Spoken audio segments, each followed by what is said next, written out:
The year was heavy with signs. People said the sky was no longer calm, the earth no longer steady. Strange sounds like the echo of war drums rose in the month of Tul-Qa'dah. Heat burned the land more fiercely than fire. Streets cracked under the sun, oceans boiled, and storms swallowed villages. It felt as if the whole world had turned into a battlefield. Pilgrims gathered in Mecca for Hajj, carrying prayers in their hearts. Yet, instead of peace, terror was waiting. In Mina Valley, blood would run like rivers. The Kaaba itself would be attacked, pilgrims would be slaughtered, and cries would rise so loud that even the mountains would shake. Some whispered that Shaitan was behind it all, but in truth, it was the hands of men themselves. The world shook from beneath as earthquakes split the ground. Volcanoes exploded, sending fire into the sky. From above came floods and storms, drowning towns. It felt like the last breath of the earth. People cried, "Ya Allah, when will the Savior come? When will darkness end?" Long ago, the Prophet had given glad tidings. Even if only one day remained before the end, Allah would extend it, so that a man from his family could rise.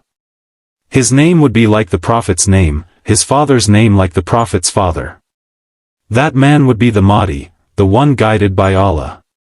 He would not be an ordinary leader. He would be from the blessed family of Fatima.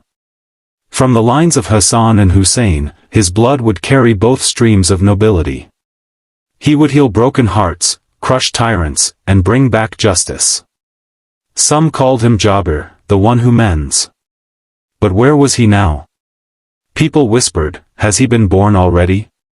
Is he walking among us, hidden until his time? The signs seemed too many to ignore. In the year of his coming, the month of Ramadan would bring what science called impossible. On the first night, a lunar eclipse. On the 15th, a solar eclipse. Never in history had both sun and moon been eclipsed in the same month. Yet it would happen. Some narrations even said the moon would be eclipsed twice in one Ramadan.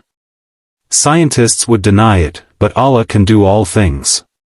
The world waited, restless, trembling, as the promise of Mahdi drew near.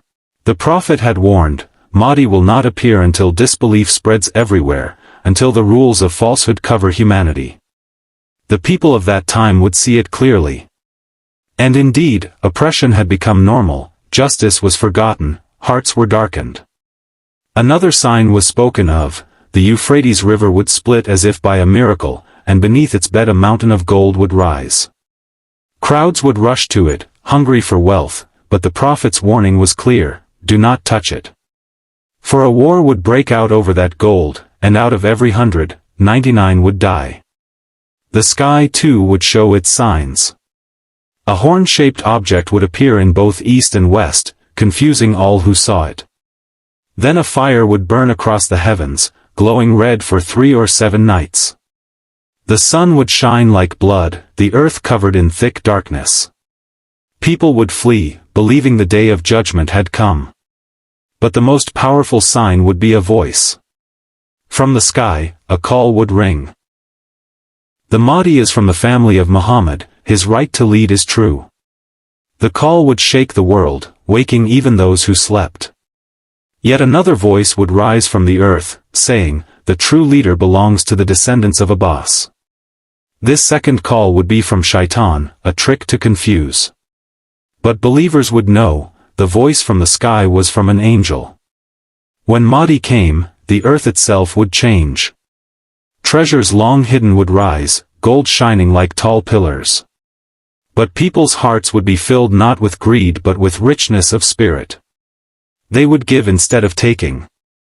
Blessings would pour from the earth until generosity became the way of life.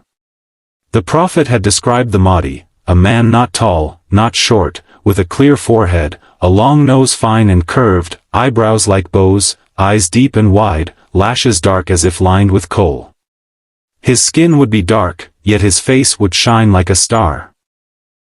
His teeth would glow when he spoke, and a black mole would mark his right cheek. The signs are many. The world is trembling. Wars rise, the heavens show wonders, and voices are heard. People ask, is the Mahdi already among us, hidden by Allah's command? Or is his time yet to come? When the world reaches its breaking point, when hope seems gone, he will rise. The Guided One. The Khalifa of Allah. The Savior promised to the Ummah.